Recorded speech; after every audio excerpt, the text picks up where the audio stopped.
Je m'appelle Paul Bayou, je suis diplômé de l'Université de Bourgogne, dont je suis sorti en 1994. Et je travaille actuellement au sein d'une biotech, donc Nanobiotics, qui développe un traitement contre le cancer.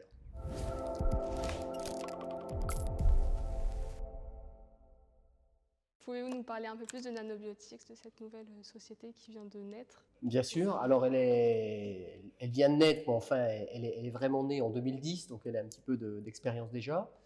C'est une biotech qui s'est internationalisée et qui, donc, comme précisé, développe un traitement contre le cancer, un traitement innovant qui est basé sur la physique, d'où son caractère innovant, et qui est actuellement en phase 3, donc à travers un essai clinique sur l'indication cancer TT-cou. Par rapport aux nanotechnologies, c'est quelque chose qui peut paraître assez flou, assez vague. Est-ce que vous pouvez nous en dire plus? Alors, flou et vague, c'est certain. Néanmoins, vous avez un intérêt croissant de la communauté scientifique, des autorités, pour tout ce qui est produit à base de nanotechnologie. On est vraiment dans un secteur émergent, qui est un petit peu différent de la chimie classique, et qui surtout active, enfin, ou est basé sur des modes d'action basés sur la physique, plus que sur la chimie. Donc on est à la fois sur l'innovation et sur le développement et la validation scientifique. Donc plutôt une médecine, une nouvelle médecine, voilà, si on peut s'exprimer ainsi. Votre rôle de pharmacien dans cette société consiste en quoi? En quoi vos études vous ont aidé justement dans votre activité de tous les jours? Alors, je vais essayer de faire court. Le rôle de pharmacien déjà dans une biotech, il est multiple, vu que nous sommes en phase clinique, donc toujours en développement.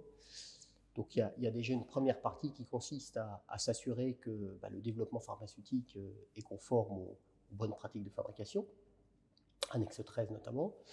Donc une partie orientée produit. Et puis vous avez également une partie clinique qui est en lien avec la sécurité du patient et qui consiste à confirmer, garantir que le produit délivré est aussi sûr, pardon, je fais de la traduction anglaise, et dénué, on va dire, d'effets indésirables, ou d'effets indésirables acceptés et enregistrés, toujours dans le risque, enfin dans l'avantage du bénéfice patient. Aujourd'hui, vous voyez une évolution pour Nanobiotics et aussi pour votre carrière au sein de cette biotech? Alors, les biotech, si vous voulez, par essence, une biotech est évolutive parce qu'elle suit, on va dire, le développement clinique, de la phase 1 jusqu'à la commercialisation. Donc oui, pour répondre à votre question, il y a une évolution chez Nanobiotics qui se confirme et qui est avérée.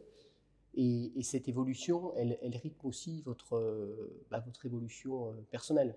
C'est-à-dire que généralement, quand vous faites le choix de rentrer dans une biotech, c'est que vous faites le choix d'accompagner ces différentes phases.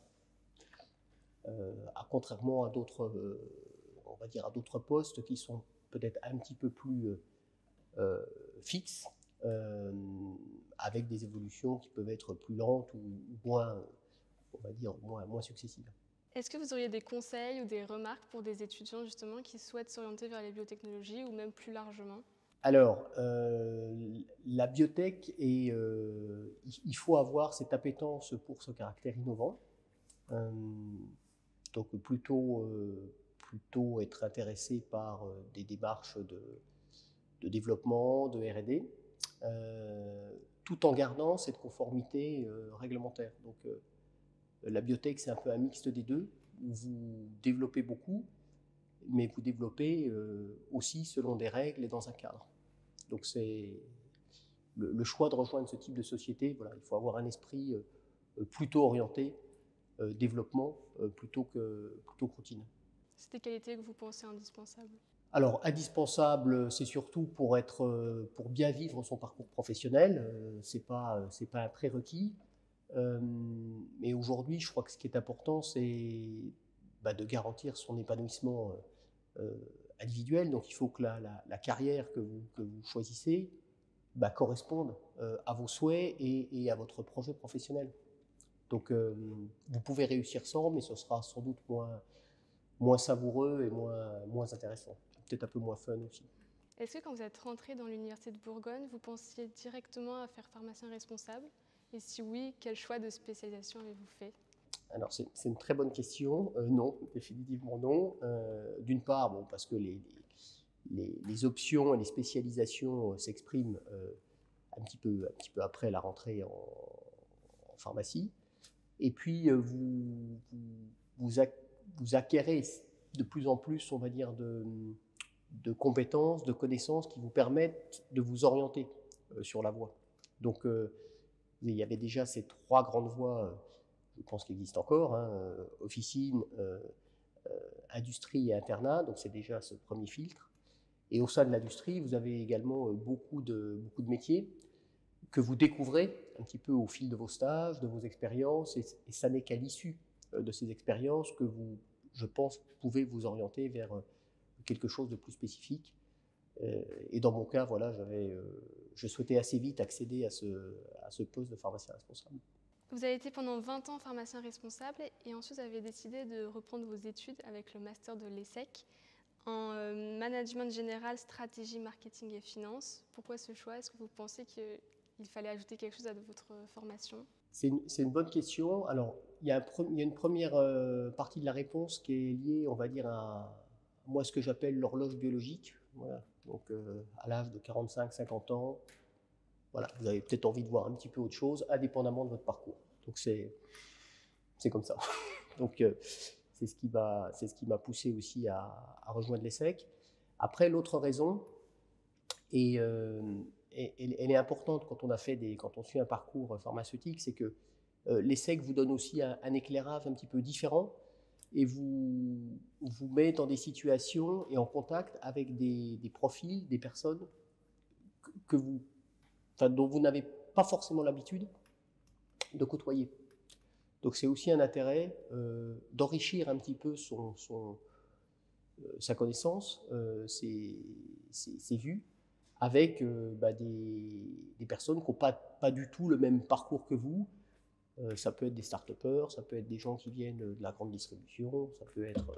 et cette diversité, cette pluralité est assez intéressante. Donc vous avez été pendant 20 ans, comme on le disait tout à l'heure, pharmacien responsable. Est-ce que vous pouvez nous définir ce métier? Alors, voilà, de manière très synthétique, je crois que s'il y a une chose à retenir, le pharmacien responsable est l'interlocuteur des autorités. Voilà. Donc c'est cette responsabilité qu'il faut endosser. C'est important pour les autorités, quelles qu'elles soient, d'avoir une personne au sein de la société avec qui une relation de confiance peut s'opérer dans les partants calmes et malheureusement parfois partants un peu plus agités. Donc il y a véritablement ce rôle de garant santé publique, qui est d'ailleurs défini dans le code, hein, qu'il faut être prêt à endosser et à accepter. Comme vous nous le dites très justement, c'est un poste à haute responsabilité, il faut être très investi.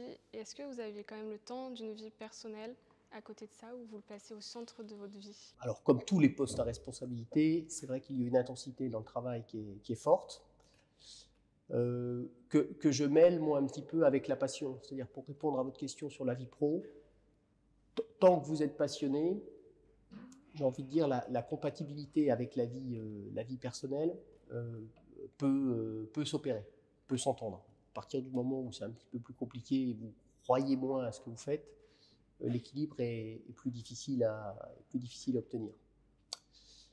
L'autre point, c'est qu'on oublie un petit peu trop souvent que la responsabilité, alors certes, elle s'exprime sur le volet pharmaceutique, mais pour qu'elle s'exprime, il faut qu'il y ait une connaissance globale de l'entreprise. Et c'est en cela que vous me demandiez un conseil. Je crois que le poste de pharmacien responsable, il ne faut surtout pas le limiter, si vous voulez, aux activités pharmaceutiques, mais bien avoir en tête qu'il requiert une connaissance approfondie de l'entreprise. Et c'est aussi la raison pour laquelle le Code de la santé publique définit ses statuts, que ce soit gérant, mandataire social ou directeur général, pour justement avoir une bonne connaissance, une bonne maîtrise de ce qui se passe dans votre société. Comme vous nous le dites, il faut connaître l'entreprise. Et comment, à la sortie de vos études, vous avez pu directement accéder à ce poste? Alors, il est vrai que j'ai commencé, moi, par une structure de taille moyenne. C'est un conseil que je peux donner aux étudiants, c'est-à-dire que ces postes de pharmacien responsable, ils sont peut-être un petit peu plus faciles à obtenir dans des structures de taille moyenne.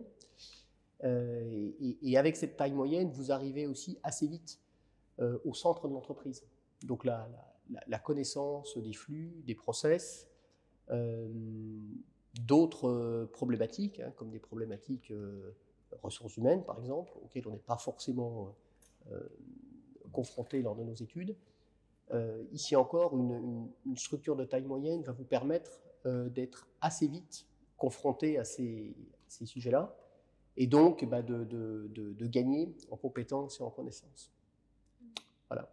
Plus naturellement des formations peut-être complémentaires qui peuvent venir compléter. Donc vous nous avez dit que vous êtes passé d'une société de taille moyenne à une société plus petite, j'imagine, ou alors plus grosse. Est-ce que vous pouvez nous en dire plus et vers quel parcours vous êtes orienté? Le point, si vous voulez, c'est... bon, déjà, il n'y a pas de bon ou mauvais parcours. Je crois que ce qui est important, c'est que entre des sociétés de taille moyenne et des plus gros groupes, vous avez une vraie complémentarité. La société de taille moyenne est intéressante pour avoir une connaissance rapide, comme je vous l'ai expliqué, des arcanes et des rouages de l'entreprise. Le grand groupe va vous former sur des process robustes. Donc là encore, il faut jouer la complémentarité. Et ça peut aussi être en fonction de votre âge et de ce que vous recherchez. Une société de taille moyenne, vous avez une exposition au risque qui peut être plus importante. A contrario, un grand groupe va vous guider, et peut-être qu'à un moment, vous trouverez une certaine lassitude dans votre travail. Donc les deux arrivent à des échéances différentes. Donc après avoir travaillé chez SGS, toujours en tant que pharmacien responsable, vous avez intégré Nanobiotics en 2019. Pourquoi cette société plutôt qu'une autre? Donc il y a le côté innovation qui m'intéressait chez Nano. Et puis il y a un autre aspect, c'est que le fait de rejoindre une biotech vous rapproche aussi du patient. Donc il y a un intérêt santé publique dans le traitement que l'on développe, et le fait de pouvoir y contribuer à titre personnel était quelque chose d'important pour moi. Donc c'était en fonction de votre vécu, votre histoire que vous êtes entré ici? Oui, et puis aussi le fait de voir finalement qu'une société développe un traitement pour des patients atteints de cancer qui souffrent, donne du sens, de l'intérêt, et puis de la passion. Vos études de pharmacie vous aident au quotidien, j'imagine. Comment justement vous arrivez à faire le lien entre vos études et votre activité de tous les jours? Si je devais retenir une chose des études de pharmacie, c'est le côté généraliste. Alors, qui est parfois un petit peu décrié, hein, parce que c'est vrai qu'on étudie beaucoup de choses, mais pas forcément, on va dire, dans le détail. Et pour moi, c'est une force, parce que cet aspect généraliste vous permet d'être beaucoup plus adaptable qu'un cursus peut-être plus spécialisé, mais qui vous catégorise dans une science ou dans une spécialité. Donc l'agilité et la capacité finalement à embrasser certains sujets du fait de cette connaissance généraliste. Le but de Nanobiotics, c'est de soigner les cancers de la tête, et du coup, est-ce que c'est pas trop difficile de trouver justement des personnes qui souhaitent faire ces essais cliniques? Alors, non, honnêtement, c'est pas difficile, parce qu'il y a un intérêt santé publique évident. Ce qui peut être difficile pour une biotech, c'est le monde des essais cliniques est un monde assez complexe. Le recrutement de patients, par exemple, n'est pas aisé. Il est naturellement très réglementé, mais vous avez aussi une forme de compétition entre les essais cliniques. Donc, aujourd'hui, c'est ça qui est difficile. Plus que de trouver, si vous voulez, des personnes prêtes à s'investir. Je crois qu'aujourd'hui, On reçoit beaucoup de candidatures de personnes qui aimeraient nous rejoindre justement pour participer à ce projet santé publique. C'est plus difficile que de trouver des fonds pour vos recherches? Alors, ce n'est pas la même chose, et puis c'est pas le même mécanisme. Déjà, il y a plusieurs types de fonds. Et puis, encore une fois, ça dépend à quel stade de développement vous vous trouvez. Entre une phase 1 et une phase 3, le financement n'est pas du tout le même. Et les attentes des investisseurs peuvent aussi un petit peu varier. Donc, je crois que là encore, ce qui est important, c'est la confiance dans les résultats cliniques des études. Et puis après, le souhait de porter un projet destiné aux patients. En quoi la crise du Covid a-t-elle influencé votre activité? Alors pour nous, la crise du Covid a eu un impact justement sur le recrutement des patients, car tous les centres, enfin tous, la majorité des centres, des sites investigateurs, du coup, étaient fermés, et il était très très difficile de recruter des patients, et donc ça a retardé notre programme clinique. Jusqu'à présent, votre carrière a été riche et variée. Vous avez occupé de nombreux postes dans de nombreuses sociétés. Est-ce que vous voyez un avenir chez Nanobiotics, ou est-ce que vous laissez justement l'opportunité de saisir un nouveau poste dans une autre société? Alors un avenir, oui. Je reviens un petit peu sur le côté passionné. La biotech véritablement est associée à cette passion, et tant que la passion existe, et ce qui est le cas au moment où je vous parle, vous vous inscrivez dans ce projet. L'autre point, c'est que, et c'est aussi un petit peu l'intérêt d'une biotech, c'est que, encore une fois, le monde de la biotech est un monde très changeant et très évolutif. Donc le changement, vous l'avez, je ne veux pas dire, peut-être pas tous les jours, mais de manière très fréquente, et donc ça vous alimente aussi quelque part. Est-ce que justement vous auriez des conseils à des étudiants qui souhaiteraient suivre votre parcours ou s'orienter justement vers d'autres professions du monde de cette biotech? Alors, ce qui est certain, c'est qu'aujourd'hui, les biotech manquent de pharmaciens, parce que vous avez un lien important avec la réglementation et avec les autorités.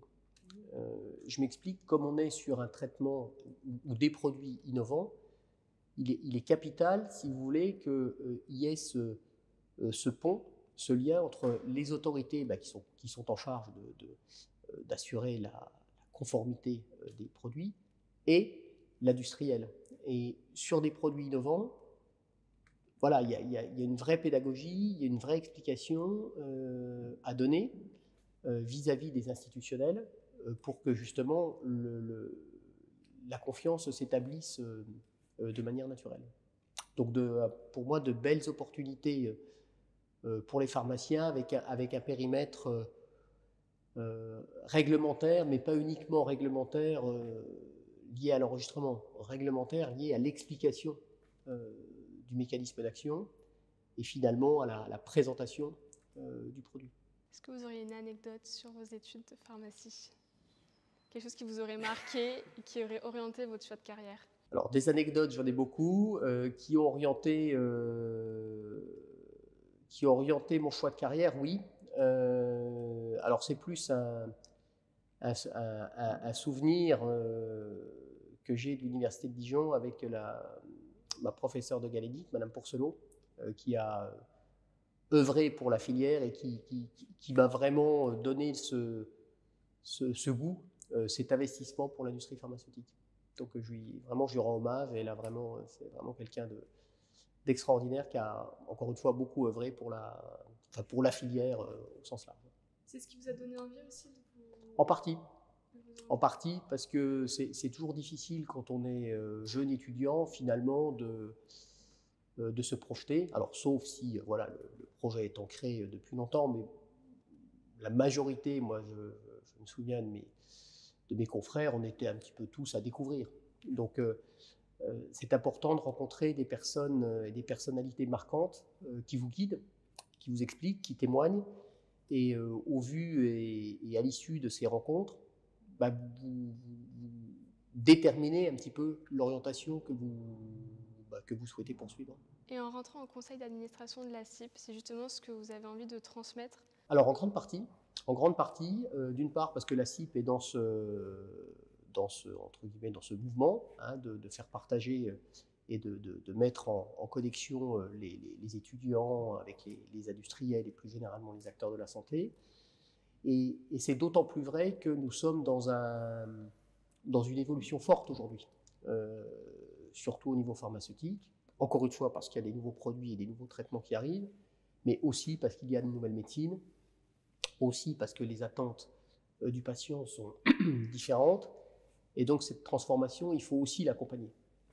Et des acteurs comme la CIP, je pense, permettent de mieux comprendre et encore une fois de discuter pour garantir une transition douce et que chacun trouve sa place dans ce, peut-être pas nouvelle, mais enfin, dans cet écosystème évolutif. Merci Paul Billaud d'avoir été aujourd'hui avec nous pour vos propos enrichissants à propos de votre poste aujourd'hui que vous occupez chez Nanobiotics et puis plus largement pour l'ensemble de votre carrière. J'espère que vous aurez pu aider de nombreux étudiants qui nous regardent. Et un grand merci d'avoir participé au projet de l'Allée Paris Pharma Now. Merci à vous.